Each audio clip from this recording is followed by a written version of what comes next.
या अल्लाह, ये क्या हो गया? अभी तो खाना तैयार हुआ था, ये सब पत्थर कैसे बन गए? अब मैं क्या करूं? लोग तो खाने के इंतजार में बैठे हैं, उनके सामने खाने से भरे हुए बर्तन अब बेजान बेजायका पत्थर जैसे हो गए थे।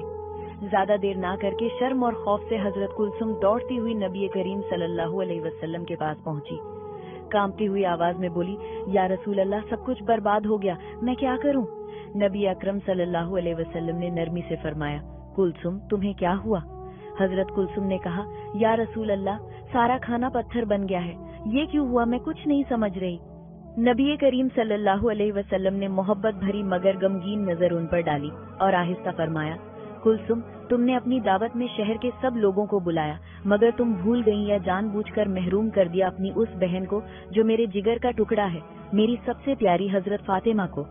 आज उसके घर में खाने को कुछ नहीं, उसके बच्चे हजरत हसन और हजरत हुसैन भूख से रो रहे हैं।